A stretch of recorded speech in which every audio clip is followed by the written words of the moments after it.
Y'all ready for a budget saving big bag hack? Honey, I'm going to show you how to do a little pizza, okay, upgraded, bougie version at home for less. Because I know DoorDash is getting the last $20 in some of y'all accounts. Now, I'm going to take my food processor and I'm going to use it to shred up some mozzarella cheese. Don't have a food processor? Don't worry about it, baby. Just go ahead and get that box grater and get busy. You will often find that the end of the mozzarella is not going to shred that well. Not a big deal. Just go ahead and throw it in there. I also shredded some mozzarella slices just because I thought that would save me a little bit of time. So here is about 8 ounces of shredded cheese. Then I'm going to take some cherry tomatoes and I'm going to slice those in half. I do think the cherry tomatoes taste better than the bigger sizes because they will roast down a lot sweeter.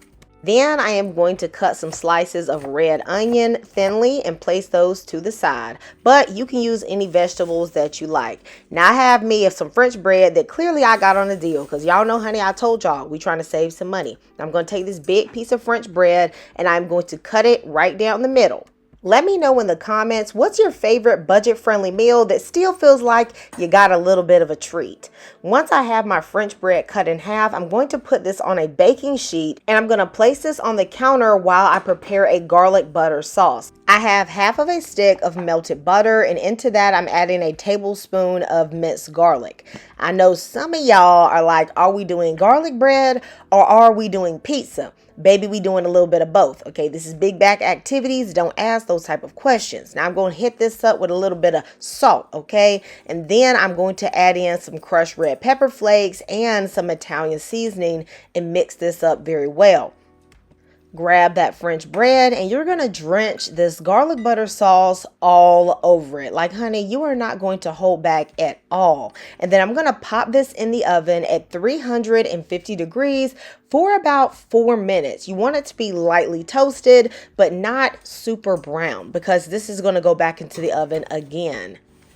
When it comes out, it should look a little something like this, lightly toasted. Now I am going to take this to the next level. Now you could use pizza sauce, but I am going to use pesto. You could use a homemade one, but honey, we are just going with that store-bought today. Smear this all over your garlic bread really well because this is going to pack on tons of flavor. Have you guys ever made a pesto sauce pizza? Because it is really good. Now I'm going to go in with tons of this cheese. And honey, you can just use as much as you want because we're saving money, not calories. All right. So just go in with a little bit more. And then I'm even going to go in with some Parmesan cheese to add a little bit of a nuttiness. Then we are going to go in with the toppings that we've prepped.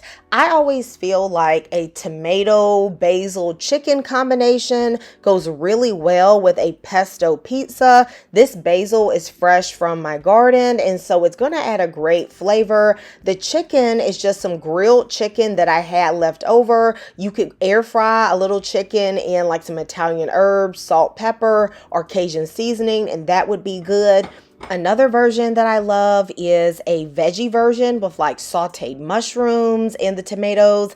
That's going to give the meat version a run for the money. Now, of course, we're going to make this a salad by adding on a little bit of spinach because you know you got to let them know you healthy. You don't just have cheese and butter and pesto. In fact, you definitely eat green vegetables. All right.